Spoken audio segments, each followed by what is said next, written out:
I feel like there's a trifecta of RV parks.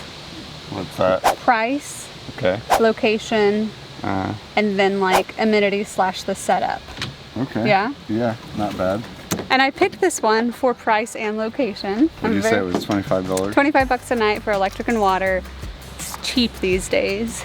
As long as you have a very long shoreline. So we are at my old Kentucky home state park, and you may have guessed why we picked this location, but I knew that it was set up a little bit weird. I guess I didn't expect it to be this weird. Look how far the shoreline All right, we'll show you instead of just talking about it. So our electric hookup is on the back of our camper with the Grand Design Imagine 2600 RV. It's on the very back. Usually you find the posts at the back of the camper or on the side of the camper. This one's like in the middle of 5 different campsites. There's our post. So that's why you carry 2 electric cords with you, right? That's right. And water is this one. And our water's at the front of our camper. So it's gonna be totally fine. Like I said, we researched reviews, and I knew that the setups and the hookups were just a little quirky at this one. I also kind of booked this one last minute in typical Mike and Steph fashion. We literally just booked this campground yesterday because it was kind of on the route and we wanted to do some stuff in the area. So I'm happy for $25 a night for electric and water. Gorgeous weather, the sun is shining.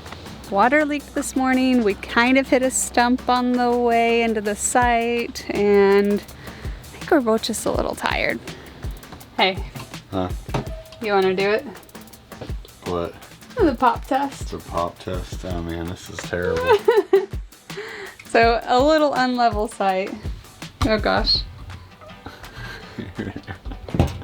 Whee! We're just gonna. How about left to right? Because I feel like we didn't do a great job there either. It's not terrible. We're just gonna run down into bed. You know what, that honestly, we get home from doing stuff and we're like feeling tired and we're like, oh, I just want to go to bed. You literally run and fall into bed. Just sit up here and just kind of like slide down into the bedroom. Oh well, it's as level as it's gonna get today. So. I will say I requested Mike to put on the X chocks and the chocks before unhitching the truck. Sometimes we do that, sometimes we just do the regular chocks. But a little extra reinforcement because this is a very slanted hill.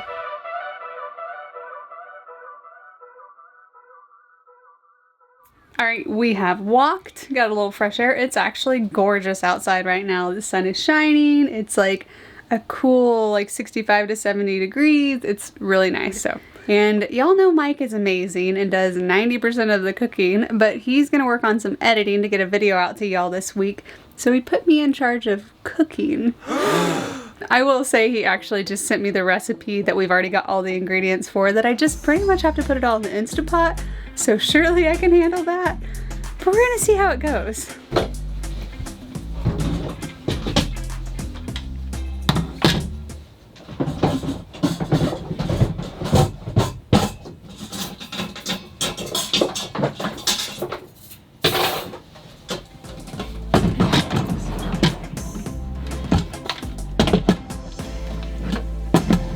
So this is kind of our go-to chili recipe, and I say our, it's Mike's go-to chili recipe because I am very lucky and don't do much of any cooking anymore.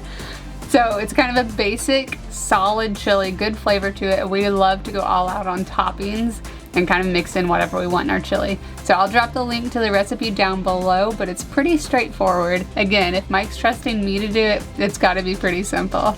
So I'm gonna get started making some chili.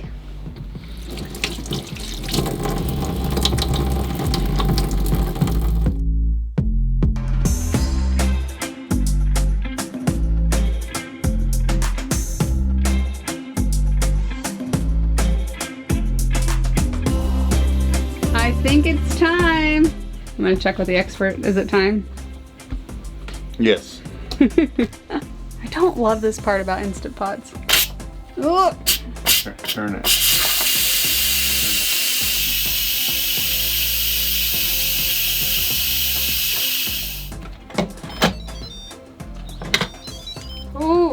coffee's a bubbling. Double bubble boiling trouble. Or whatever it is. Alright, do you want me to pull a U and just feed you the food without trying it, or should I try it first? Well, it's gonna be Mike is notorious for just making something and then taking it to a get-together and being like, I hope it's good, I didn't try it. And like on a normal meal too. I mean, it looks like chili should look, right?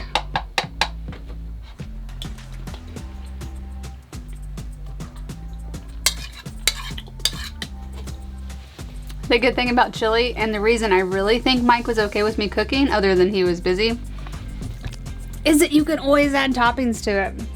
So these are our go-tos right now. Classic crackers, Doritos, some sour cream, some fresh onions, and shredded cheese. What is your favorite chili topping? Is there something you have to have with chili? Oh, and not even just toppings. Mike, what's traditional in Indiana, at least where we grew up, to have with chili? peanut butter sandwiches. Not peanut butter and jelly, just peanut butter sandwiches. I didn't really grow up with that, so I think it's a little weird, but a lot of my friends back home insist on eating peanut butter sandwiches with their chili. Is there something you have to have on your chili or with your chili? Let us know. You want to eat? I'm hungry. Let's eat.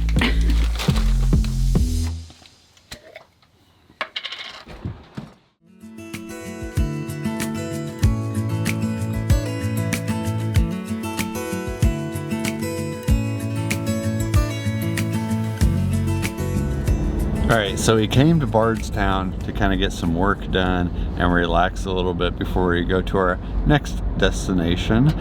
But when in Rome, you might as well go to the distilleries. The Maker's Mark Distillery is about a 30-minute drive from the campground we're at, which is at my old Kentucky home state park. I'm doing a really good job today, guys. So we're on our way to Maker's Mark. Steph has got us a tour, and I'm going to hopefully dip my own bottle of Maker's Mark. I love bourbon. I love Maker's Mark. I'm really excited to check this out. We're celebrating our anniversary this week. We have been married for 9 years, so we're going to do a couple things this week that we enjoy doing before we get home, and today is one of those things. I'm really excited to check out the distillery, dip my own bottle, and I don't know exactly how much we're going to be able to show you guys, but I'm excited to check this out. It'll dig you out or it'll bury you, yes it will. So now I know I'm alive. Oh, now I know I'm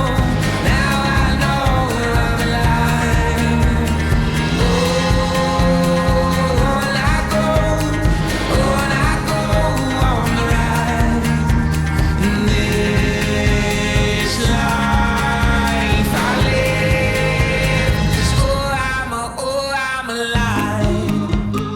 Unfortunately, not every place allows us to bring in the big camera, but we wanted to be able to share this experience with you. We are so glad we did the tour at Maker's Mark Distillery. It was only $22 a person, and it was definitely worth it. The campus is absolutely gorgeous. Maker's Mark is one of, if not the oldest distilleries in the world, and it definitely shows. They have a gorgeous campus that has so many different buildings, and they walk you through a lot of them.